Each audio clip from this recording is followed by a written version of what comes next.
చందమామ కథ వర్తకుడి పరీక్ష.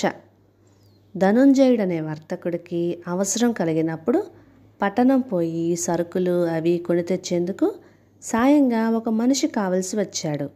ఆ సంగతి మిత్రుడైన తన తోటి వర్తకుడికి చెప్పగా ఆయన గిరినాథుడు, అమరనాథుడు అనే ఇద్దరు యువకుల్ని పంపాడు.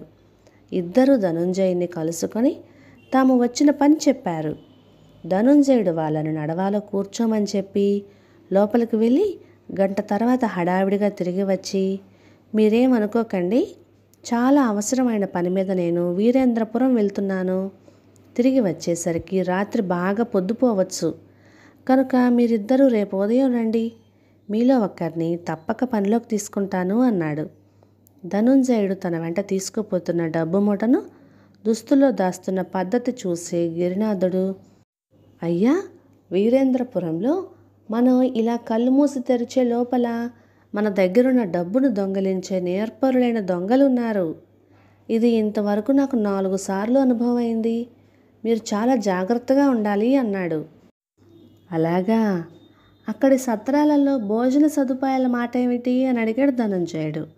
ఆ సత్రాలలో భోజనం ఏమీ బాగుండదు. ఆ భోజనం పడక నేను వెళ్ళిన ప్రతిసారి అనారోగ్యానికి గురయ్యాను అన్నాడు గిరినాథుడు. ధనుంజయుడు అమరనాథుడికి తిరిగి, నువ్వు వీరేంద్రపురం వెళ్ళి ఉంటావు, నీ అనుభవం ఏమిటి అని అడిగాడు.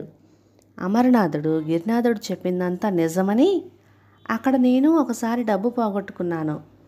ఆ తర్వాత తగు జాగ్రత్తల్లో ఉండటం వల్ల మరేనాడు అలా జరగలేదు. నాకు సత్రం భోజనం పడక ఒకసారి జబ్బు చేసింది. అది గుర్తుంచుకొని అక్కడికి వెళ్ళినప్పుడు తగిన మందులు తీసుకువెళ్ళేవాడిని. మీరు వాటిని వెంట ఉంచుకోవటం మంచిది అన్నాడు. ఆ మందుల పేర్లు ధనుంజయుడికి చెప్పాడు. ధనుంజయుడు అమరనాథుడితో, నువ్వు రేపటి నుంచి పనిలోకి రావచ్చు అన్నాడు. గిరినాథుడు కోపంగా, అయ్యా, ఇది అన్యాయం అనిపించుకోదు? మీరు మా ఇద్దరిని రేపు వచ్చి కలుసుకోమన్నారు. అయినా త్వరపడి నిర్ణయం చేసేశారు. ఇది నా తెలివితేటలే శంకించడం అవుతుంది అన్నాడు. అందుకు ధనుంజయుడు చిన్నగా నవ్వి, ఇంత త్వరలో మీ ఇద్దరిలో ఒకరిని ఎన్నిక చేశానంటే అందుకు కారణం నువ్వు గ్రహించలేదన్నమాట. అయితే చెబుతాను విను. వీరేంద్రపురంలో ఒకసారి కాదు 4 సార్లు నీ డబ్బు దొంగిలించబడింది అని చెప్పావు. దీన్ని బట్టి నీవేపాటి జాగ్రత్త పరుడివో తెలుస్తూనే ఉంది. ఒక్కసారి అక్కడి సత్రాల్లో భోజనం తిని జబ్బు చేసినప్పుడు వైద్యుని సంప్రదించి తగిన మందులు వెంట తీసుకువెళ్ళవలసింది. కానీ నువ్వు అలా చెయ్యక వీరేంద్రపురం వెళ్ళిన ప్రతిసారి అనారోగ్యానికి గురయ్యావు. దీనిని బట్టి నీ తెలివితేటలు ఏపాటివో అంచనా కట్టవచ్చు అన్నాడు. ఇది విన్నాక గిరినాథుడికి తనకన్నా అమరనాథుడు తెలివిగలవాడని, ముందు చూపు ఉన్నవాడని అర్థమైంది. దానితో అతడు శాంతపడి ధనుంజయుడికి నమస్కరించి వెళ్ళిపోయాడు. కథ సమాప్తం.